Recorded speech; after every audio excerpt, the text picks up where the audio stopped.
Even ladies in tier 2 tier 3 cities are aspirational. सपने किसके नहीं होते हैं, और अगर कोई चीज़ उनको ऑब्स्ट्रक्ट करता है तो वो मिथ होता है, तो वो अजम्पशन होता है। अजम्पशन उनके इन लॉज का, अजम्पशन उनके हस्बैंड का, और कहीं पे उनके खुद के फियर्स एंड इनसिक्योरिटीज़ कि मैं नहीं, मुझसे ये नहीं होगा, शायद मुझसे वो नहीं होगा। क्योंकि उन्होंने टीवी पे जो देखा है वो बहुत ही ग्लैमरस देखा है, ये तो बहुत अच्छा है, बट वो लड़की जो टीवी के रैंप पे चल रही है वो आपकी ही जैसी है।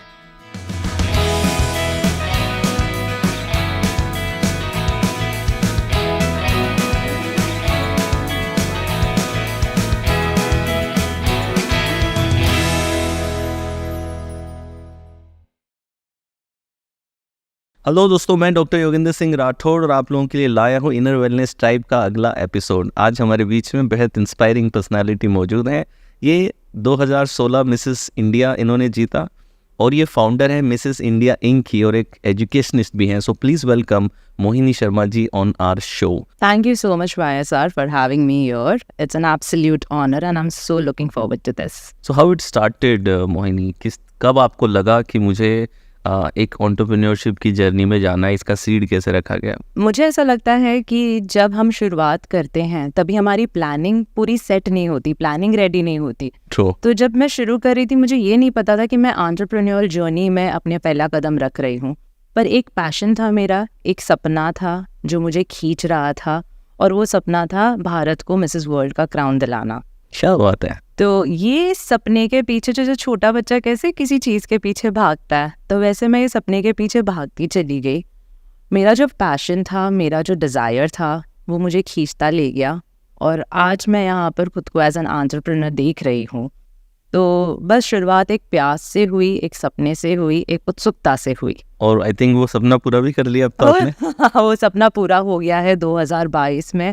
सरगम कौशल जो हमारी 2022 की मिसेस इंडिया रही है, वो मिसेस वर्ल्ड का ताज इंडिया के लिए आई है 21 साल बाद। This was like an impossible dream. हमने ऐसे नहीं कहूँगी सोचा भी नहीं था, क्योंकि सोचा था इसलिए ये जर्नी मैंने सेट की है, पर तैयार थी शायद मैं हारने के लिए। 2016 में हारी, 17 में फिर से हारी मेरी दूसरी कंटेस्टेंट के साथ जिसको मैं देख रही थी, जो कम्पीट कर रही थी। 2019 में डॉक्टर राशि जैन थी जो मिसेस इंडिया की विनर थी, उसको मैं लेकर गई, वो हारी, उसके पीछे मैं हारी। फिर 20 में नवदीप कौर थी जो मिसेस इंडिया की विनर थी, जो फिर से वर्ल्ड के लिए गई, फिर मैं वापस से तीसरी बार हारी नवदीप कौर के पीछे। और सरगम कौशल के समय जज्बा पूरा था, होप्स बहुत हाई थे, पर कहीं पे प्रिपेयर्ड भी थी मैं कि अगर फिर से हार गए तो कोई बात नहीं, हम फिर से आएंगे, यहाँ गिव अप नहीं करेंगे। शायद वो सोच, जो नेवर गिव अप एटीट्यूड था, वो लेता चला गया। And when Sargam Kaushal won, I think so far it has been the happiest moment of my life. I have cried like baby. जो आपकी खुद की भी जर्नी रही, आपने मिसेस इंडिया जीता एंड देन आप बता रहे थे मुझे मिसेस वर्ल्ड के लिए भी आप गए थे, तो क्या वहाँ पे इस सपने का सीड रखा गया था? जब मैंने मिसेस इंडिया की तैयारी शुरू की थी 2016 में, इंटेंशन यही था कि मिसेस वर्ल्ड में compete करना है, इंडिया का फ्लैग लेकर उस स्टेज पर चलना है और खुद को एज अ इंडिया सुनना है। क्या बात है। तो वो मेरा ड्रीम था, जिस वजह से मैंने मिसेस इंडिया के लिए एनरोल किया। तब तो मुझे ये भी नहीं पता था कि मैं मिसेस इंडिया भी जीत पाऊंगी कि नहीं जीत पाऊंगी। ओके। काफ़ी डर था, नर्वसनेस थी, क्योंकि इतना बड़ा प्लेटफॉर्म ज़्यादा देखा नहीं था मैंने बचपन से, पर नसीब में लिखा था, मेहनत पूरी की थी मैंने। तो जब मिसेस इंडिया का ताज जीता मैंने, तब जहन में एक ही चीज़ थी कि अब वर्ल्ड लेकर आना है। क्या बात है। और बाकी तो हम मिस इंडियाज़ को देखे काफ़ी इंस्पायर होते रहते थे। हमारे इतने ज़्यादा रोल मॉडल्स रहे हैं, ऐश्वर्या राय रही है, सुष्मिता सेन रही है, तो कहीं पे ये जो रोल मॉडल्स हैं इंडिया के दिग्गज जो हैं, प्रियंका चोपड़ा जो आज इंटरनेशनल लेवल पे काम कर रही हैं, इन्होंने बहुत सारी लड़कियों के मन में बहुत सारे सपने बोए हैं। तो बस उसी राह पे चलती गई मैं, और जब वर्ल्ड के लिए गई, मेरी तरफ से मैंने पूरी तैयारी कर ली थी। पर डेफिनेटली वो तैयारी कहीं कम थी, क्योंकि अगर वो पूरी तैयारी सही में होती तो शायद वर्ल्ड का क्राउन 2016 में ही इंडिया में आ चुका होता। क्या बात है। पर तैयारी कहीं कम पड़ गई थी, और वो जो प्यास थी मेरी, वो जो उत्सुकता थी मेरी समझने की कि कहाँ हम कम पड़ गए, इंडिया कहाँ कम पड़ गया। मैं मेरे पे कम और इंडिया पे ज़्यादा ले रही थी। कारण क्योंकि मैं मिस इंडिया को बहुत सारे जीतते हुए देख रही थी, जहाँ मिसेस इंडिया का क्राउन कहीं नहीं आ रहा था, कोई इंटरनेशनल क्राउन नहीं आ रहा था। तो इतनी बात पक्की थी कि कमियां बहुत सारी हैं मिसेस सेगमेंट में। और जब मैं खुद उस दरिया में डुबकी लगा कर आई, तब मुझे पता चला कि क्या क्या कमी है। अब वहाँ पे मेरे पास दो रास्ते थे, या तो मैं मूव ऑन कर लूँ इस हार से और अपनी लाइफ के साथ कैरी फॉरवर्ड कर लूँ, कैरी ऑन कर लूँ, या फिर मैं वहीं पे अटक जाऊँ और उसी में बोलते ना सुलगती रहूँ, सल करती रहूँ। मैं अटक तो गई थी, मैं झूठ नहीं कहूँगी, मुझे बहुत दुख हुआ था, पर शायद घर वालों की सीख, माँ की सीख ऐसी थी कि जब मैं उस दुख दर्द में थी तब मैं कमियां निकालती गई, और तब मुझे पता चला कि ये कमी सिर्फ मेरे में नहीं है, ये जो अगली लड़की जाएगी ये कमियां उसमें भी होंगी। और जब मैं कमी की बात करती हूँ तो मैं ट्रेनिंग, ग्रूमिंग, हम पेट से ये सारी चीज़ें नहीं सीख कर आते हैं। चाहे किसी को एथलीट बनना हो, चाहे किसी को मिस वर्ल्ड बनना हो, चाहे किसी को मिसेस वर्ल्ड बनना हो, there are lot of training, lot of new skills that we have to inculcate. And I could understand all these areas where the workings is needed. Okay. Confidence इसलिए भी था क्योंकि यहाँ पर मैंने देखा कि मिस इंडिया जीत रही तो इंडिया में कैपेबिलिटी है, ये बात पक्की थी। तो जब मुझे मेरी लिस्ट मिल गई फ्लॉज की, लूप होल्स की, अब वही वापस से दो ऑप्शन था, या तो वो लिस्ट को बाजू में रखो और अपनी लाइफ में आगे बढ़ जाओ, या फिर उस लिस्ट पे काम करो और आने वाली जनरेशन के लिए रास्ता साफ करो। तो आज जब आप कनेक्ट द डॉट्स करती हैं, तो आज जो भी आप अचीव कर रहे हो, डू यू थिंक कि वो जो मिसेस वर्ल्ड वाली फेलियर है, वो जो आपने वहाँ पे लूज़ किया, कितना इम्पोर्टेंट रोल अदा किया उसने आपको आज जो आप हो उसे शेप करने में? मुझे तो ऐसा लगता है कि वो फेलियर ने मुझे मेरी लाइफ का पर्पस दे दिया। ब्यूटीफुल। जितना बड़ा लाइफ का आपका फेलियर है, उतना बड़ा रास्ता आपको देकर जाएगा, ये बात पक्की है। मैंने लोगों को बोलते हुए सुना है कि अगर दरवाज़ा बंद होगा तो खिड़की खुलेगी। नहीं, दरवाज़ा बंद होगा तो 10 दरवाजे और खुलेंगे, मैं तो बोलती हूँ। क्योंकि मैंने खुद ने पर्सनली वो एक्सपीरियंस किया है। शायद अगर मैं मिसेस वर्ल्ड बन जाती, सेटिस्फाइड होती, 1 साल अपना रेनिंग पीरियड खुशी खुशी निकालती, वर्ल्ड ट्रैवल करती और आने वाली लड़की को ट्रेन करती, जितना हो सकता है रास्ता दिखाती, और मैं मूव ऑन कर लेती, शायद ये पूरा जो प्लान होता शायद मेरे दिमाग में उस समय नहीं आता। क्योंकि जो पेन होता है, वो पेन आपके लिए आपके बहुत सारे दिमाग के सेल्स खोल देता है। Pain unlocks purpose. Very well said. Very well said. I also say to my girls when they lose that you have to accept failure. You cannot run from failure. But don't settle with it.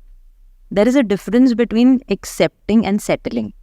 True. Accept it. Live it. Cry. मैं बोलती हूँ रो, 10 दिन रो लो, क्योंकि जब तक आप उसे feel नहीं करोगे तब तक उससे उभरोगे नहीं। Yes. और जब उभरोगे तब आपकी न्यू पर्सनालिटी दिखेगी, मंजी हुई जो पर्सनालिटी होगी वो तब दिखेगी। Right. और आप सेटल हो जाओगे तो फिर शायद आप एक्सेप्ट कर लोगे कि यही मेरे नसीब में था, शायद मैं इससे आगे कुछ बढ़ ही नहीं सकती, कर ही नहीं सकती, और काफ़ी लोग पीछे हट जाते हैं। True. और in fact, there are two kind of acceptance, right? One acceptance जो आपने कहा कि एक जो settle word जो आपने कहा, that is called passive acceptance. Passive acceptance में क्या होता है that आपने बस कॉम्प्रोमाइज़ कर लिया कि मेरे नसीब में लिखा था, मेरे शायद क्राउन है ही नहीं नसीब के अंदर, और आप कुछ ना तो उससे सीखे, ना आप उससे रिबाउंड किए, कुछ नहीं किया, यू जस्ट पैसिवली एक्सेप्टेड।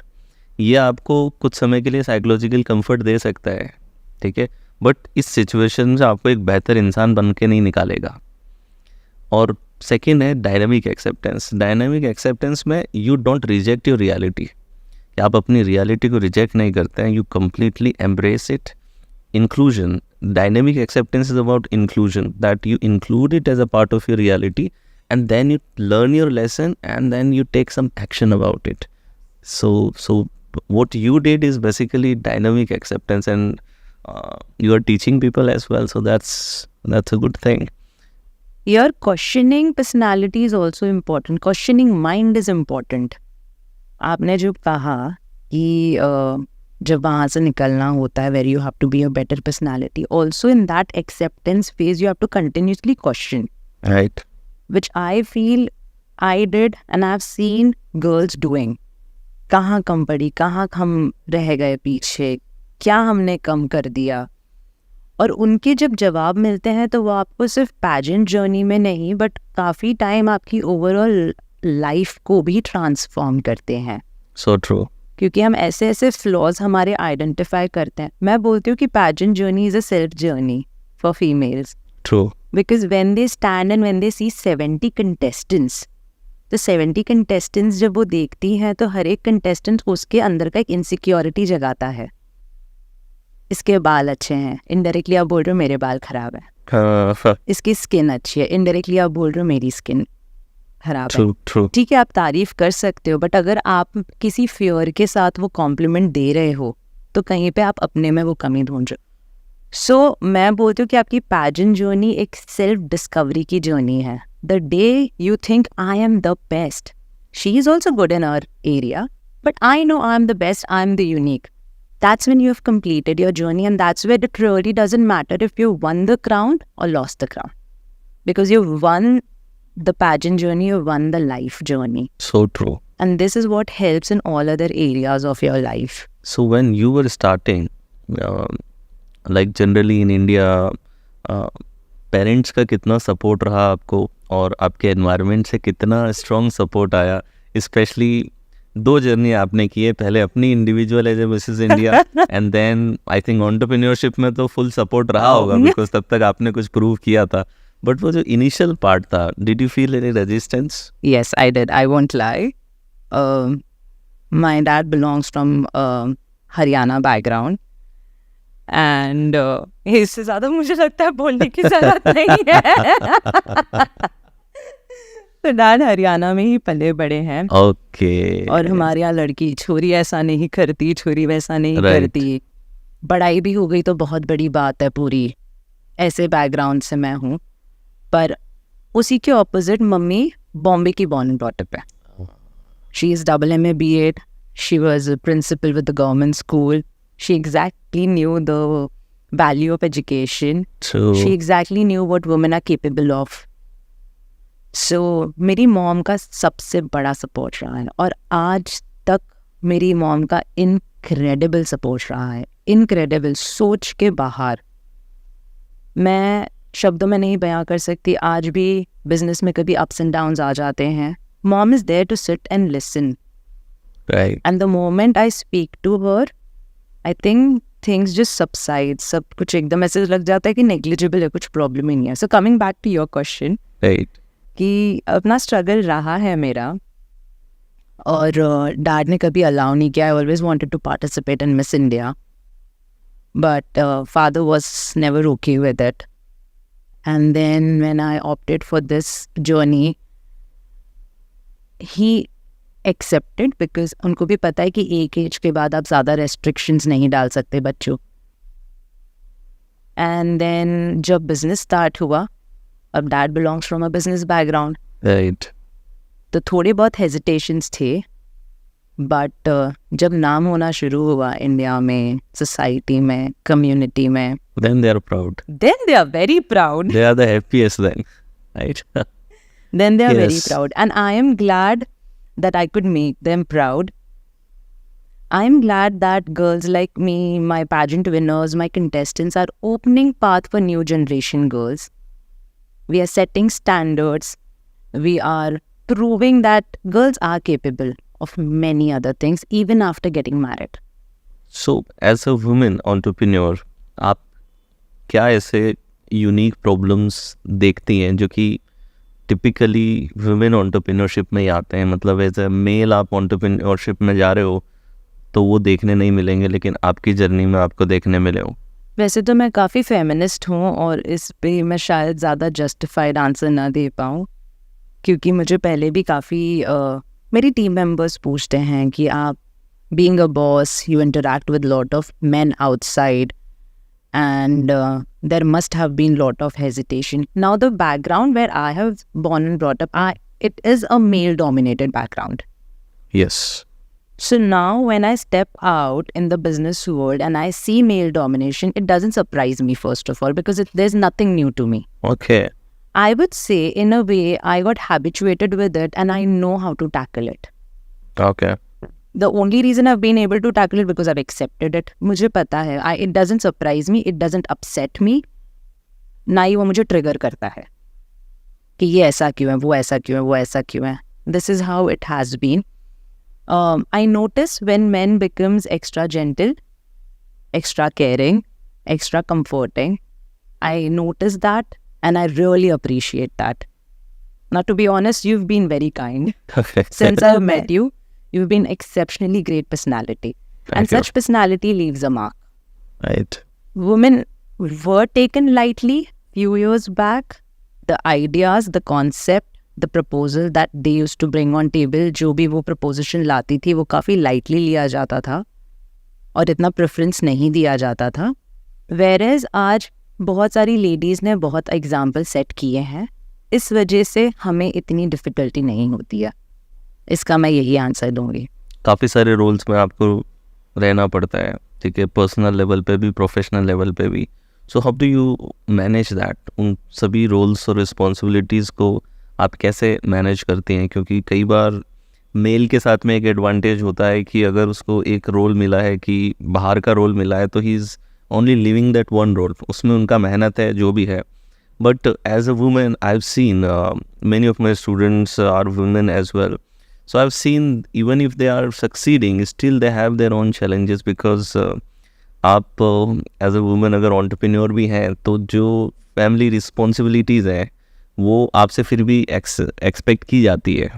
तो did you feel that challenge or you did not have that kind of environment at your home? I had that challenge, and with time I have also understood. pageantry journey ने हमें सिखाया है कि जितना हम हमारी feminine energy पे काम करेंगे उतनी ही सारी चीज़ें अपने आप सेटल होने लगेंगी.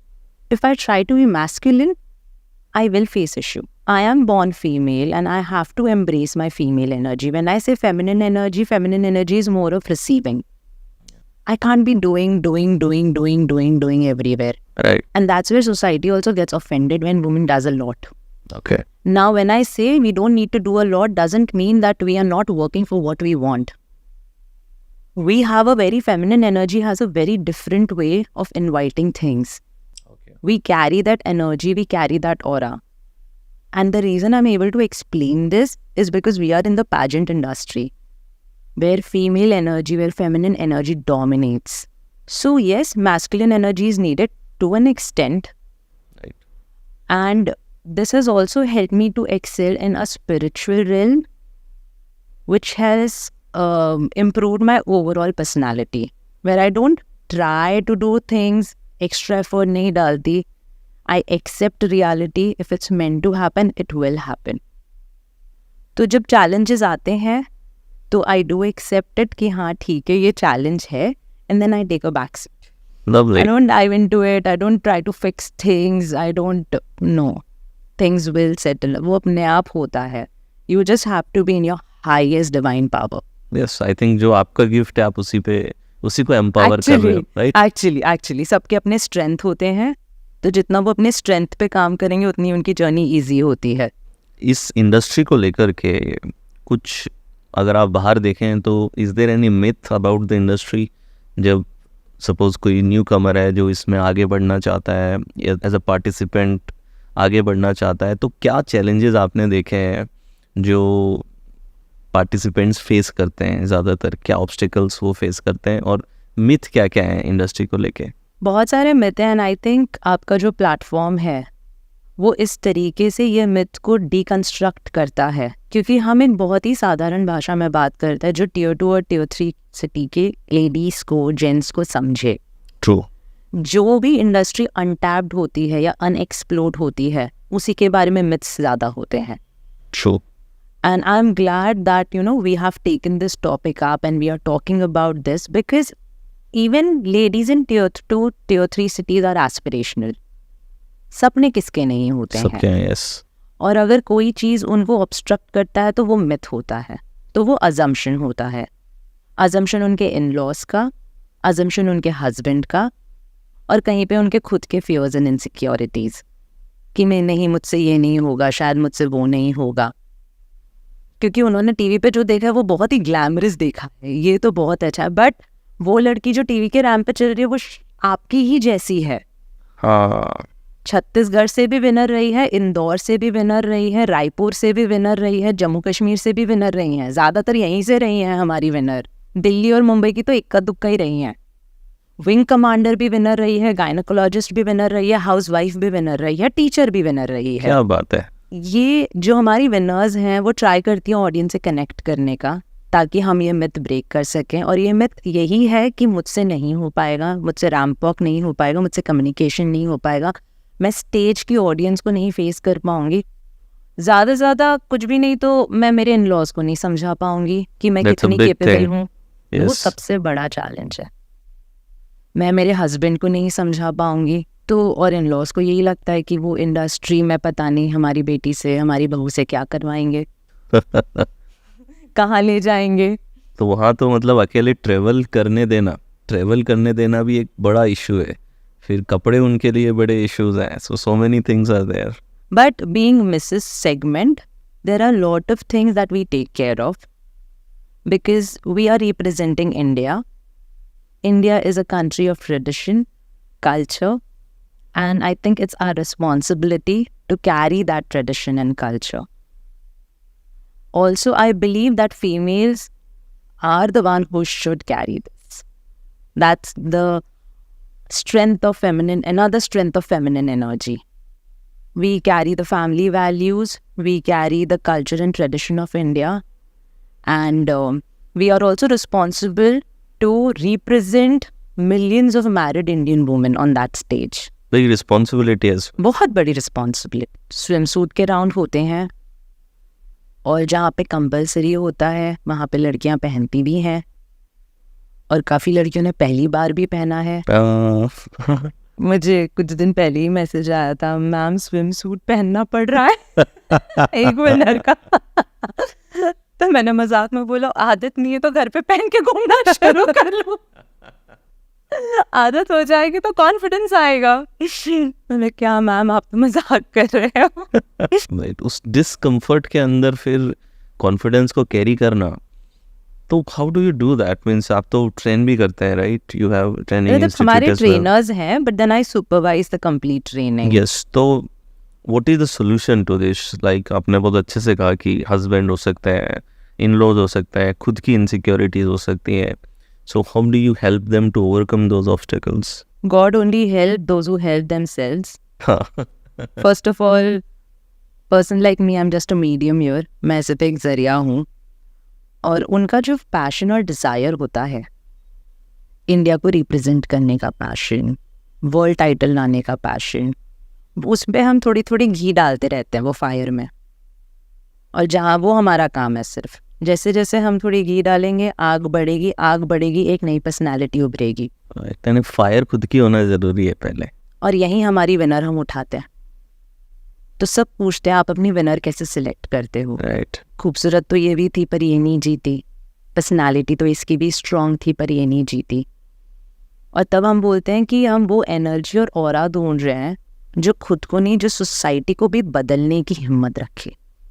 खुद को तो हमने बहुत लोगों को देखा जो बदल देता है, बट अपनी फैमिली, अपनी सोसाइटी, अपनी कम्युनिटी को भी चेंज, ट्रांसफॉर्म करने की हिम्मत रखे. एक छोटा सा थॉट भी अगर शिफ्ट किया उसने तो भी बहुत, मुझे लगता है, बड़ा काम किया है.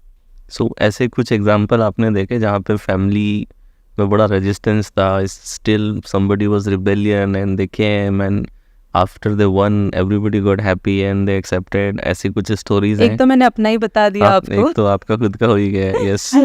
और एक थी मेरी विनर, तो मुझे पता नहीं था ज़्यादा उनकी फैमिली बैकग्राउंड के बारे में।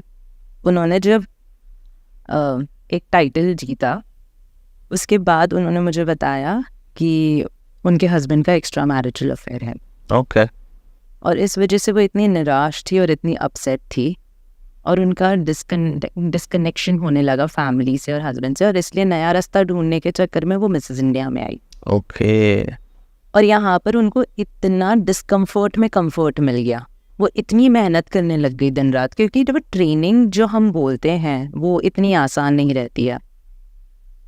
इतना ज़्यादा उन्होंने खुद को झोंकना शुरू किया और वो पर्सनालिटी ऐसी हो गई कि कोई उसको पहचान ही नहीं पाया कि वो ऑडिशन के दिन कौन थी और वो आज कौन है। Wow. She was beaming. She was inside out beautiful. And then after few months, she's telling me now my husband is insecure. Now he keeps ringing me, कहाँ पर है, क्या कर रही है, कब आ रही है, कहाँ जा रही है। Wow. तो मैं जोर से हंसी, मैंने बोला देख लो तुम्हारा क्या मन है। ये जो आपने पर्सनालिटी शिफ्ट की बात करी, तो क्या क्या पैरामीटर्स आप देखते हैं apart from appearance and all, on what things you work? Mindset पे कैसे आप लोग काम करते हैं, एटीट्यूड पे कैसे काम करते हैं? माइंडसेट पे तो भी कैसे काम करना है इसकी टिप्स आपसे ही लेनी पड़ेगी मुझे। मेरे दिमाग में वही चल रहा था कब से, बिकॉज वो हेड ऑफिस है। हेड ऑफिस पे आपने काम कर लिया तो सारे डिपार्टमेंट्स ऑन प्लेस आ गए। डेफिनेटली माइंडसेट पे इसलिए काम करना ज़रूरी है क्योंकि इंटरनेशनल कंपटीशन में इमोशंस बहुत इजीली और बहुत जल्दी ऊपर नीचे होते हैं। ट्रू।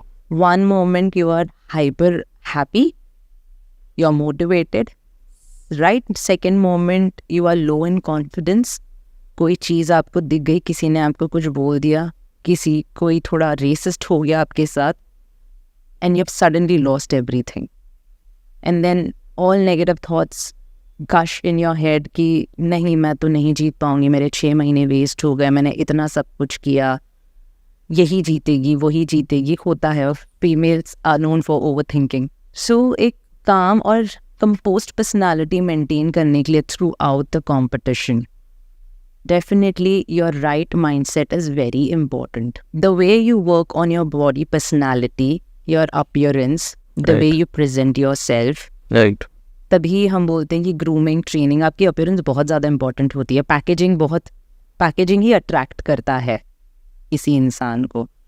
वहाँ पर आपका 50% से ज़्यादा काम हो जाता है। If your skin is glowing, first impression तो वहीं से आ रहा है। we philosophically we say that don't judge the book by its cover, but everybody judge the I book can't by help its cover. आंखें दी है Yes. तो आंखों का हम ऐसे ही काम True. वो करेंगे। Right. Smile plays a very, very important role in pageantry. Very important. Your smile and your eyes. The moment you meet someone, यहाँ पर आपकी आधी बात हो गई सामने वाले. Then your body language. Then your appearance and your energy. Your communication, your vocabulary. तो ये सारी चीज़ों पे काम होता है स्टेज परफॉर्मेंस के टाइम पे। Your posture, your walk. Right. And then when I say walk, it's not only walk. With the walk, how your eyes are moving, how you're smiling, how your hands are moving, how your fingers are moving, how your waist is moving. Every small part we need to work on. जैसे जो stress आता है, इसके बहुत काफ़ी stress होगा, anxiousness होगी, so do we have something to deal with that stress? आप क्या उन्हें गाइड करते हैं कि वो जो एंग्शियसनेस है, कई लोगों को ऑडियंस को देख के एंग्शियसनेस होती है, कई लोगों को आपने पहले जिक्र किया कि अकेले हैं तो कॉन्फिडेंट है, लेकिन जैसे ही दूसरों को देखते हैं तुरंत कंपेयर करते हैं और कंपेयर करके वो जो डीपर इनसिक्योरिटीज़ को ट्रिगर कर लेते हैं। कभी कोई बॉडी को लेके इनसिक्योरिटी है, कभी कोई मे बी लैंग्वेज को लेके इनसिक्योरिटी, इंटेलिजेंस विट को लेके इनसिक्योरिटी है, वो ट्रिगर हो जाती हैं कई बार। तो as an individual they are good, but the moment they see themselves in the group, that insecurities got fired up. So उसके लिए कुछ स्पेसिफिक है जो आप लोग सिखाते हैं, how to deal with it? So उसके लिए obviously there are few exercises, breathing exercise that I am not an expert. So we have Okay, you well-being have experts who take care of this part. They are always available on call. Okay. US में होता है ज़्यादातर ये competition या फिर दूसरे corners में होता है. So they are always, they make sure during this 5 days का competition और 10 days का competition they are available. Also, I think when we are working on their physical body, we keep showing them the best in that area. So जैसे इस बंदी की walk सबसे अच्छी है, मिसेस फिलीपींस की वॉक सबसे अच्छी है, तो हम उसको वो दिखाते रहेंगे and then we make sure कि उसके दिमाग में बैठ जाए मैं उसकी जैसी हूँ या उससे अच्छी हूँ. नाइस. देन अगर बॉडी लैंग्वेज में एक्स पर्सन अच्छा है तो उसके लिए हमें स्टडी करनी पड़ती है पहले. और कई बार ऐसा होता है कि 5 साल में एक बेस्ट वॉक वाली निकलती है, फिर उसके टक्कर का जल्दी कोई आता नहीं है मार्केट में. एक स्टैंडर्ड सेट करके देन वी वेट. तो हम उसी का ही एग्जाम्पल देके और उसी के इर्द गिर्द पूरी ट्रेनिंग डिज़ाइन करके, अगर मेरे ऊपर काम किया है फॉर एग्जांपल मेंटोर्स ने और मुझे पता है कि मैं बेस्ट कैंडिडेट की वॉक देख रही हूँ और मुझे पता है मेरे स्ट्रेंथ यहाँ पर है, वो यहाँ अच्छी है, टेक्निकलिटीज़ पूरी सिखा देते हैं, मैं यहाँ अच्छी हूँ, ठीक है. वहाँ पे फिज़िकल ट्रेनिंग देते टाइम ही हम काफ़ी हद तक कॉन्फिडेंस को बिल्ड कर लेते हैं. बट फिर लास्ट मोमेंट पे ट्रिगर्स होते ही हैं. To error is human, to fear is human. So most of the times I'm always there with the candidate during the international competition. I know what they go through. So मैं उनकी foundation बन के खड़ी रहती हूँ. बाकी I make sure they do their breathing exercise every day. I keep talking to them. I keep giving them positive doses as much as possible. And then बाकी तो फिर उनकी जो will power होती है वो उनको तार ले जाती है. So what is the importance of role model in this? Earlier you talked about Priyanka and all. और यहाँ पे भी कहीं ना कहीं आपको वो मॉडल करते होंगे जब आप वहाँ पे present. It gives positive encouragement. So in your career और when you see so many participants, what is the importance of role model in your success? Is it necessary to have role model? I don't know about others. I'll give my example. Sure. Priyanka Chopra has been my role model. Initially मैं इसलिए attract हुई क्योंकि वो एक pageant winner थी. वो एक बहुत खूबसूरत ना होकर भी एक बहुत स्ट्रॉन्ग पर्सनालिटी रही. So true. Yes. तो ये सारी चीज़ें मुझे इनिशियली अट्रैक्ट की. उसके बाद जैसे जैसे मैं उनकी लाइफ में स्नीक इन करती गई और मैंने जब उनकी छोटी छोटी और छोटे छोटे क्या बोलते हैं फॉल्स देखे, फेलियर्स देखे, चैलेंजेस देखे, वहाँ पर मैं मेरे फॉल्स और मेरे फेलियर्स को कंपेयर करने लगी और मुझे मेरे फॉल्स और मेरे फेलियर्स बहुत छोटे लगने लगे. क्योंकि अब अगर मैं खुद को मेरी रोल मॉडल से कंपेयर करी और मैंने मेरा टारगेट वो रखा है तो वहाँ से मुझे हिम्मत मिलने लगी. तो यहाँ पे रोल मॉडल का बहुत इम्पॉर्टेंट रोल होता है बिकॉज आप ब्लाइंडली उनको फॉलो करते हो. ब्लाइंडली फिर आपको सही गलत कुछ नहीं दिखता है. तो आई थिंक यहाँ पर बहुत ज़्यादा मेजर रोल प्ले करते हैं जब हम उनके चैलेंजेस देखते हैं और हमें लगता है कि नहीं मेरा तो चैलेंज कुछ भी नहीं, अगर मुझे वहाँ पहुँचना है तो वो बड़ा चैलेंज भी आ सकता है जहाँ पर आपको अपनी कंट्री छोड़ के रातों रात यूएस जाके सेटल होना पड़े और फिर से वापस सब कुछ स्क्रैच से स्टार्ट करना पड़े. This is what Priyanka Chopra did. Yes. She left India, she left her career, she left Bollywood, she left everything what she made here in India by making India proud, by winning Miss World. और एक दिन उन्हें India ही छोड़ना पड़ा. वहाँ जाकर के फिर से स्क्रैच से शुरू करके किया उन्होंने और बहुत अच्छा किया और ऐसा किया कि आज हर इंडियन उनकी बात करता है. So what is the role of spirituality in your success? I think without spirituality, I wouldn't have been what I am today. It molded me. It gave me an immense power of acceptance. It took me through the darkest downs of the life. Even after, right now, spirituality के रास्ते पे चलने के बाद मेरा personal experience ऐसा रहा है कि कुछ बड़ा काम करने के लिए मुझे कोई बहाना या कोई रीज़न नहीं चाहिए. आप मोटिवेशन ढूंढते हो कोई बड़ा प्रोजेक्ट उठाने से पहले. हम जनरली मैं ढूंढती थी पहले. Right. हम मोटिवेशन ढूंढते हैं कोई भी बड़ा प्रोजेक्ट. बट स्पिरिचुअलिटी के रास्ते में चलने के बाद I just ask my inner self कि प्रोसेस में अगर मुझे मज़ा आएगा तो मैं वो काम करती हूँ इररिस्पेक्टिव मी फेलिंग और मी विनिंग. Wow. और मुझे लगता है कि वो थॉट आना मतलब मैं एक कावर्ड से एक बहुत स्ट्रेंथफुल पर्सनालिटी बनी हूँ स्पिरिचुअलिटी की वजह से, क्योंकि अगर मैं फेल भी हुई तो I am okay because I want to enjoy the journey and again it's an ongoing process. It's a journey. हाँ, इट्स अ जर्नी। अभी भी मुझे लगता है कि बस अभी शुरू किया है, बहुत देखना और बहुत एक्सपीरियंस करना बाकी है। और जितने भी गुरुओं के पास मैं गई हूँ, उन्होंने, जब मैं उनसे पूछती हूँ कि अल्टीमेट क्या होता है या अब मैं कहाँ पर हूँ, कितना मुझे और आगे जाना है, तो वो हमेशा ये बोलते हैं कि हर इंसान की अपनी एक यूनिक जर्नी होती है स्पिरिचुअलिटी के रास्ते। अगर आप मेडिटेट भी कर रहे हो तो आपकी फीलिंग्स और आपका एक्सपीरियंस बहुत यूनिक होगा। Right.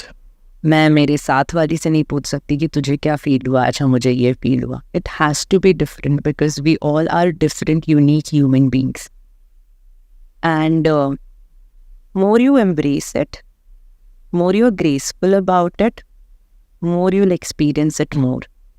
So beautifully explained. I think in spirituality, many times we talk about the stages of life, or maybe stages of consciousness we can call.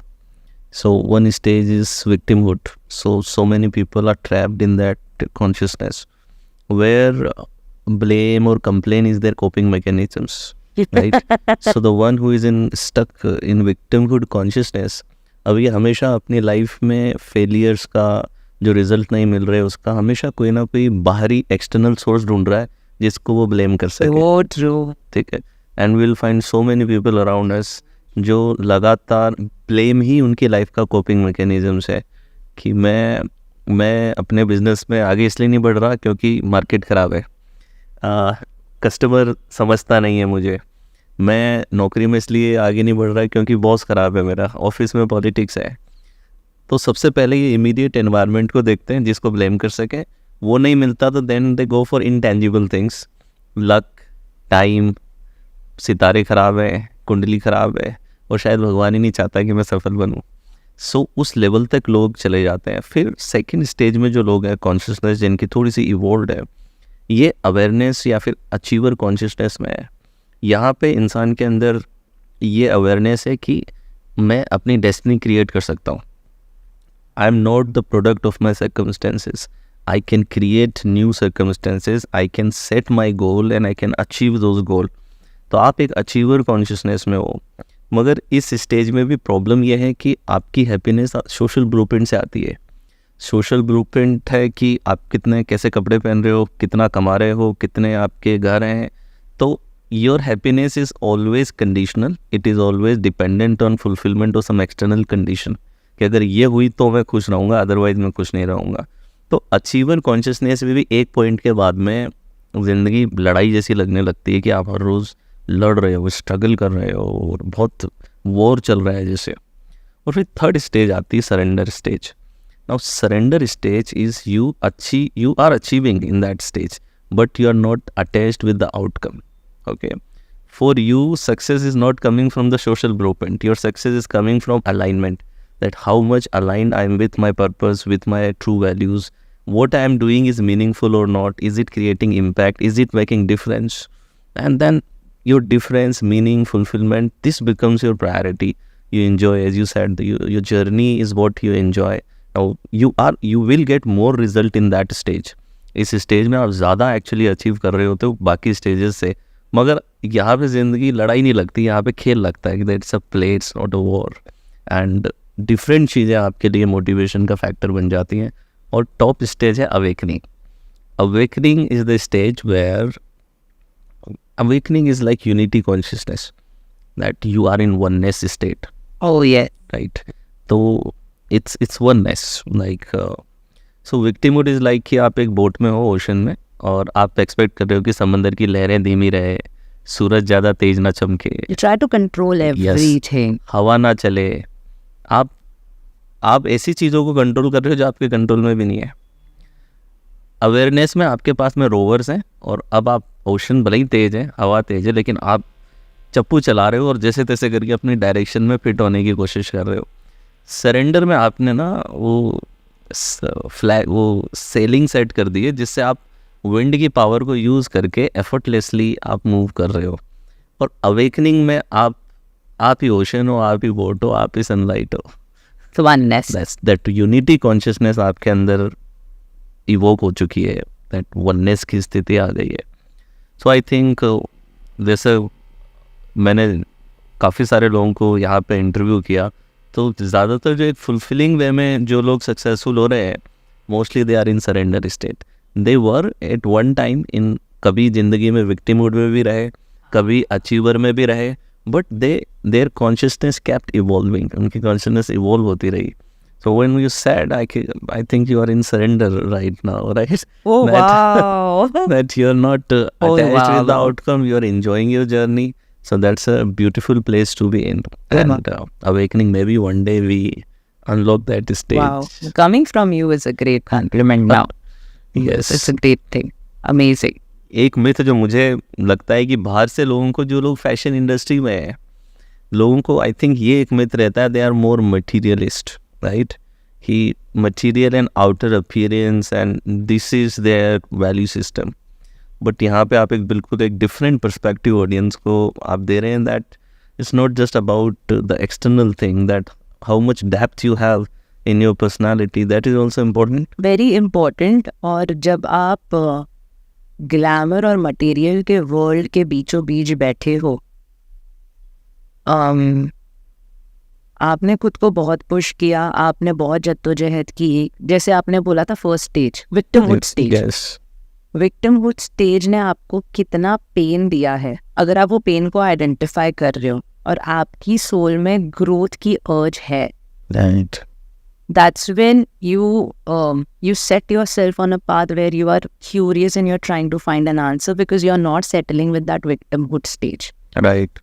I have spent my most painful days in the past. When now I look back, I see days were fine.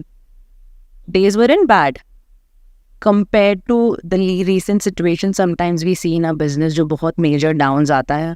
कोई बात नहीं, ठीक है, business से up and down आता है. मतलब situations से ज़्यादा कोपिंग मैकेनिज्म सब बेटर हो गए शायद. उस टाइम पे the way we were coping it, that were not fine, right? तो वही खुद को बाहर निकालने का अर्ज बोलो, या फिर शायद मैं अपने शब्दों में नहीं समझा पाऊंगी, बट सेटल कभी नहीं हुई वो पेन के साथ. इतना तो समझ रहा था कि हर चीज़ कंट्रोल करने में बहुत पेन है, और जितना ज़्यादा करेंगे उतना ज़्यादा वो लिमिट के बाहर जाएगी. इतना अवेयरनेस तभी भी था कि हर चीज़ करने के पीछे रीज़न ढूंढ रही हूँ मैं, जो अगेन कहीं पे बहुत गलत लगता था. मोटिवेशन ढूंढ रही हूँ, रीज़न ढूंढ रही हूँ, कारण ढूंढ रही हूँ, तो वो भी कहीं पे मुझे बहुत गलत लग रहा था. क्योंकि वो स्टेट में आप बहुत कभी कभी कुछ इंपॉर्टेंट चीज़ें एक्सक्लूड कर देते हो, नहीं ये नहीं करना है, जबकि वो बहुत ब्यूटीफुल होती है. बस just because you don't have a motivation to do it, you're excluding it. So now, as I said, that I've reached a stage where if I feel like doing, I do it. I Good. feel that I'll enjoy the process, I'll do it. Lovely. So जो young women business entrepreneurs हैं, जो अभी अपना career बनाना चाहते हैं entrepreneurship में, क्या 2-3 चीज़ें उन्हें याद रखनी चाहिए या फिर सीखनी चाहिए बिजनेस में वुमेन बनने के लिए? अगर किसी भी वुमेन, मैन, कोई यंगस्टर है, अगर वो ग्रो करना चाह रहा है, और काफ़ी लोग सोचते हैं कि अरे नहीं, मैं स्पिरिचुअलिटी के रास्ते नहीं चल सकता. बट अगर आपको लगता है कि आप फिज़िकल एक्टिविटी भी कर रहे हो, तो कहीं पे आप स्पिरिचुअलिटी के रास्ते पे हो, क्योंकि आप खुद को टाइम दे रहे हो. जहाँ पर आपने खुद पे काम करना स्टार्ट किया, खुद को टाइम देना स्टार्ट किया, ये आपका फर्स्ट स्टेप है टूवर्ड्स स्पिरिचुअलिटी. तो अगर वहाँ पर आप डिसिप्लिन होते जा रहे हो, और अगर आप अपना 500% दे रहे हो, ये आपका सेकेंड स्टेप है towards spirituality. True. Because spirituality starts with you, ends with you. It is inside you. It's nowhere outside you. If you're spending time with yourself and if you're enjoying to be alone, that's another way of spirituality. So, अगर आप बोलोगे कि हम आने वाली females जो grow हो रही हैं एंटरप्रेन्योर जर्नी में, आपने थोड़ी देर पहले कहा कि खुद को टाइम देना बहुत ज़्यादा इम्पोर्टेंट है. राइट. खुद को वैसे तो हम बोलते हैं कि it is very important to prioritise yourself. Priority में आप टॉप में होने चाहिए, बट अगर वो बहुत ज़्यादा हाई एक्सपेक्टेशन है, फीमेल्स को तो मैं बोलती ही हूँ आपको टॉप में होना चाहिए. हमारी पेरेंट जर्नी में भी हम बोलते हैं कि आपको खुद को प्रायोरिटाइज करना है. It is okay to feel like a queen. It is okay to feel that world revolves around you. It is okay to feel that you deserve everything in this world. Again, that's what feminine energy is. That's how you'll attract everything. But prioritizing yourself, giving yourself everything that you need is what that will keep you going long term on your entrepreneur journey or in any XYZ journey you are on. So In true. your family journey, आप अपने बच्चे को लेके बहुत ज़्यादा dreams रख रहे हो कि मुझे मेरे बच्चे पर एथलीट बनाना है, स्पोर्ट्स पर्सन बनाना है, डॉक्टर बनाना है. You have to understand yourself first. You have to give yourself that time. That's when you'll be able to do justice with him as well or her as well. Right. So, giving yourself enough time is start and end of all. So true. यानी कि खुद पे काम करते रहें. Quality time. Quality time खुद के लिए निकालें. That is very important. और बिजनेस स्किल्स की टर्म्स पे अगर सोचें तो क्या स्किल्स पे काम करना चाहिए उन्हें? हर एक पर्सनालिटी यूनिक होती है. सबके स्ट्रेंथ अलग होते हैं, सबके फ्लॉज अलग होते हैं. तो स्ट्रेंथ पे काम करना बहुत ज़्यादा ज़रूरी है, मैं तो बोलती हूँ. जी. क्योंकि फ्लॉज पे तो आपकी इनसिक्योरिटी आपको काम कराती रहेगी. अगर आप अपने स्ट्रेंथ आइडेंटिफाई कर सकते हैं ओके. और उसको आप उसी पे काम करते जाए, शायद वही आपको आगे बहुत आगे पहुंचाएगी. वही आपकी यूनिकनेस है और आपकी यूनिकनेस ही आपको मार्केट में आउटस्टैंडिंग बनाती है. आई थिंक वही कंपैरिजन से भी आपको दूर रखेगी. और आपकी लाइफ का एग्जाम्पल एक हम ले सकते हैं. जी. आपका जो पैशन है, आपकी जो यूनिक स्किल्स है, वो आपने एज अ बोलते हैं ना, आपने एज अ शौक की तरह लिया है. I think this whole podcast is a perfect example for it. And whatever I've heard, the way you have started from the age of 19. Yes. So you never worked with the plan of business. You identified your strength, you enjoyed your strength, and you started working on it. Same as what I did. Lovely. So it was amazing listening to you. Some very beautiful insights you shared. And now we will move to rapid fire. So now we are moving to rapid fire with Mohini. लोगों को nervous क्या ज़्यादा लगता है आपके अनुसार, ramp walk या फिर लाइव इंटरव्यू? Live interview.